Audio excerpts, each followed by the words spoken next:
The main thing was, of course, to protect civilians. The war is continuing. We know that. We know that thousands of people have lost lives.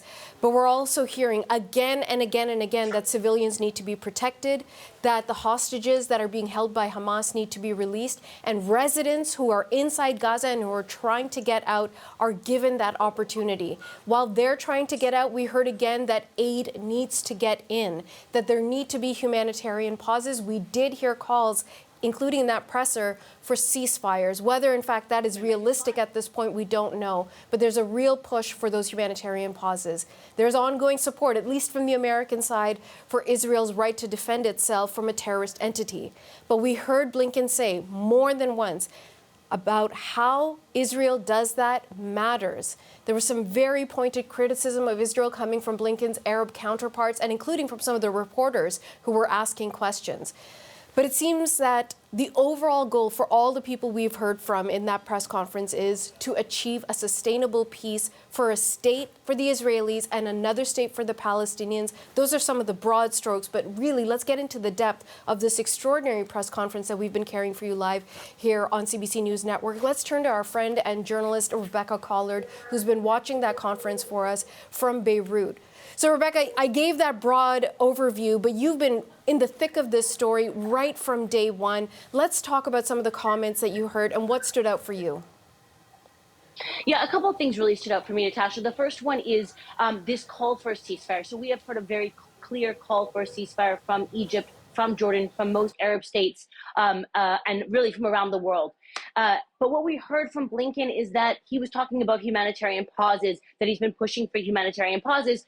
But what it seems like so far, the Israelis have not agreed to that. And I think one fundamental question right now, and I think you actually heard it from one of the journalists there, is whether or not the U.S. is able or willing to exert the sort of pressure that it could possibly exert on Israel. So remember, Natasha, that the U.S. is the biggest military supporter, biggest political supporter of Israel, billions of dollars a year. And so there is this assumption that that the U.S. is in a position to push Israel into at least a humanitarian pause, if not a ceasefire.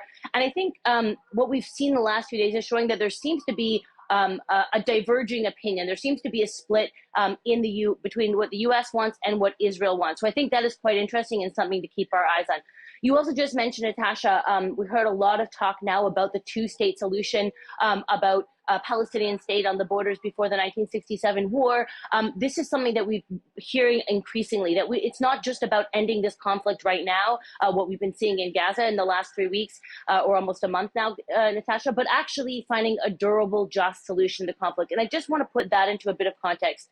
Natasha, this year marks 30 years since Israel and the Palestinians signed the Oslo Peace Accords. That was 1993. It promised a Palestinian state in just 5 years.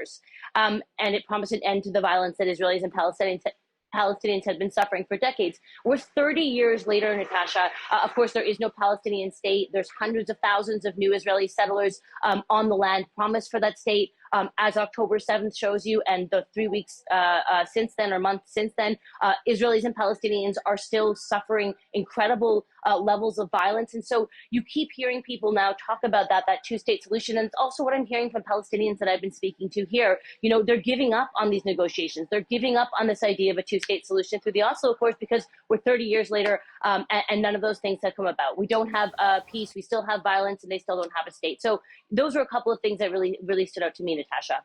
I want to ask you a bit more about Blinken's conversations with Lebanese leadership, but I want to press a bit on that conversation you've been having, Rebecca, with Palestinians in Lebanon who are losing their sense of hope and belief in a two-state solution.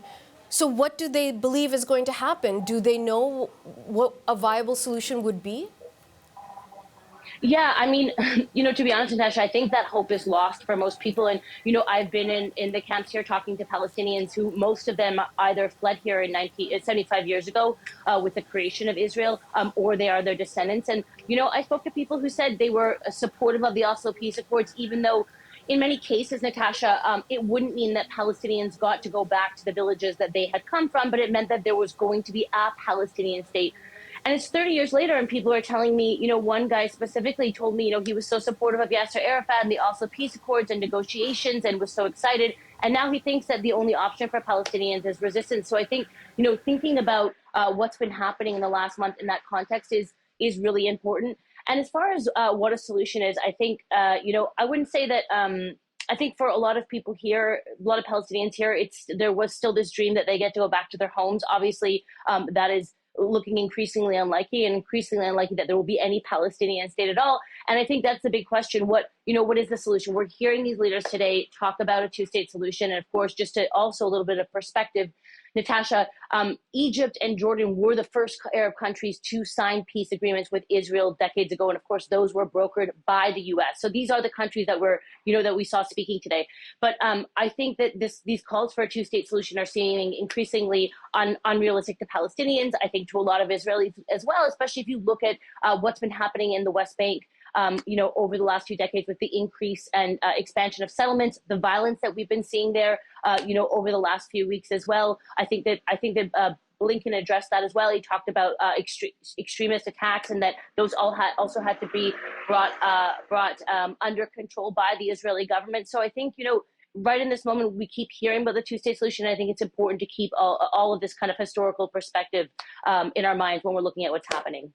Okay, another key country in this entire larger conversation, of course, is Lebanon, where you are. What has Blinken's conversations with the leadership there been like? Yeah, so we know he met with the Lebanese Prime Minister this morning in Jordan, and Lebanese Prime Minister again called for a ceasefire. It's the call that we've been hearing, from most Arab leaders.